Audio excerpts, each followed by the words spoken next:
You've got this successful dentist, a loving wife, two young sons, living in what looks like a picture-perfect suburb. But then, a single 911 call just shatters that morning quiet. And that's where forensic science has to step in to unravel this incredible story of obsession, deception, and a truly shocking double life. And really, this quote from medical examiner Dr. Carol Terry gets right to the heart of it all. This is the central battle we're going to see play out. A lie, one that was so carefully put together, up against the undeniable truth that, well, a victim's body always tells. Okay, so let's set the scene.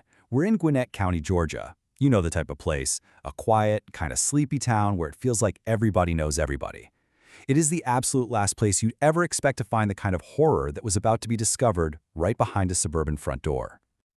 All right, so let's dive in. We're going to start right where the investigation did, at the scene of what looked like a perfect life, a life that was just shattered in an instant.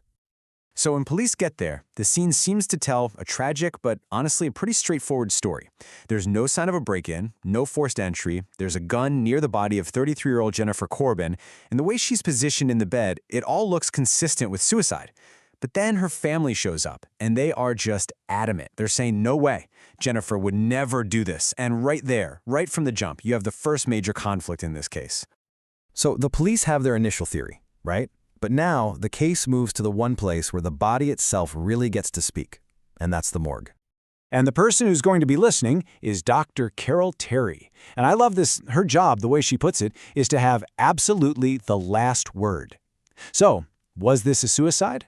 Or was it something else entirely? A murder, staged to look like one. Her analysis was literally going to decide everything.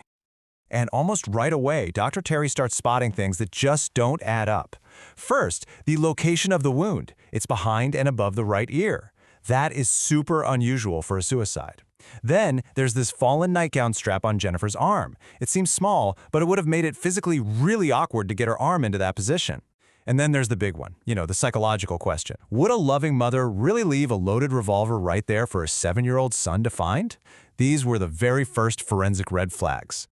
But look, it's the autopsy that delivers the final fatal blow to that whole suicide theory. See, the bullet's path severed her brainstem. Medically speaking, that means instant and total incapacitation. Her body would have gone completely limp in a fraction of a second. And here's the kicker. It would have been absolutely, physically impossible for her to then hold on to that gun and place it down by her waist after that shot. No way. And if that wasn't enough, the final proof that this scene was staged was the weapon itself. The gun had been wiped totally clean. No fingerprints, no DNA. Someone else had to have done that after the shot was fired. And just like that, the investigation officially pivots. This is now a homicide. Okay, so suicide is off the table. Now investigators do what they always do. They follow the standard playbook. And when a woman is murdered, who's the very first person you look at? Yep, her husband. So the husband is Dr. Barton Corbin. Publicly, he's got this pristine image, right? Successful dentist, great dad, the whole 9 yards. But privately, the marriage was a wreck. He and Jennifer were sleeping in separate rooms. And get this, divorce papers that he had just filed were found right there, under her body. And maybe most suspicious of all, as the entire family is gathering at the house, he's nowhere to be found, completely absent. So as investigators are digging into this failing marriage, they search Jennifer's computer. And what they find is a bombshell. She was having this incredibly intense online affair. We're talking sometimes up to 60 emails a day with a secret lover. Well, this just throws the whole investigation into a brand new direction. All of a sudden, there's a new potential suspect. You've got your classic love triangle. But the big question is, who was this mysterious online figure named Chris? And the investigation into Chris leads to, well, a really bizarre discovery. Turns out the man Jennifer thought she was going to build a new life with, he didn't even exist. He was a complete persona created by a woman in Missouri named Anita. She was catfishing her. And since Anita had a rock-solid alibi, she was quickly ruled out, which left investigators right back at square one. So the whole secret lover thing is a total dead end. But just when it looks like the case might be stalling out, a tip about something that happened in the past comes in, and it blows this thing wide open. Investigators get this phone call. It's from one of Barton Corbin's old classmates from dental school, and the caller says something absolutely chilling. They say, "You guys really need to look into the death of Dolly Hearn." And this is the moment where everything just clicks into place. Investigators start digging, and they uncover this horrifying pattern. Dolly Hearn, back in 1990, she was Barton's girlfriend. Jennifer Corbin, in 2004, his wife. Both women died from a gunshot to the head. Both of their deaths were initially seen as suicides, and in both cases, Barton Corbin was the last person known to have seen them alive. I mean, the parallel is it's undeniable. So now, investigators believe they're dealing with a serial killer, someone who got away with murder once and tried to pull the exact same thing again. They have the pattern, but to actually convict him for Jennifer's murder, they have to completely destroy his alibi. And this timeline is exactly what breaks the case wide open.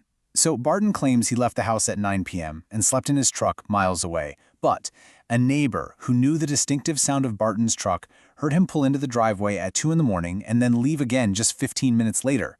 And the cell tower data, it confirms it. His phone was pinging off towers in his own neighborhood all night long. His alibi was a complete fabrication. And now the final pieces of the puzzle just fall right into place. Dr. Terry's blood spatter analysis proves that Jennifer was lying down when she was shot, which totally destroys the whole suicide staging. And then came the smoking gun, and I mean that literally. Investigators were able to trace the murder weapon to an acquaintance who admitted giving it to Barton just 2 days before the murder. And that was it. They had him. At this point, the evidence is just overwhelming. There's no escape. Barton Corbin, the man who thought he was smarter than everybody else, finally has to face justice. And not just for one woman, but for two. That number says it all, doesn't it? 2 lives. On September 15, 2006, faced with this ironclad case built on solid forensic truth, Dr. Barton Corbin finally confessed.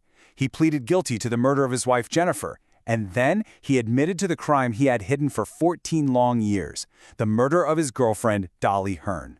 Justice was delayed for sure, but it had finally arrived for both of them. So you gotta wonder, how did he get away with it for so long? I think this quote from one of the investigators just sums it up perfectly. Corbin was smart, and he knew he was smart. He was a narcissist who was convinced he could outsmart absolutely everyone. But, as the investigators said, we were just smarter. And really, that's what this was. A triumph of dedicated police work and just incredibly meticulous forensic science. And in the end, the story of Barton Corbin leaves us all with a pretty chilling question, doesn't it? Behind the perfect house, the successful career, and all those smiling family photos, just how many secrets can a perfect life really hide?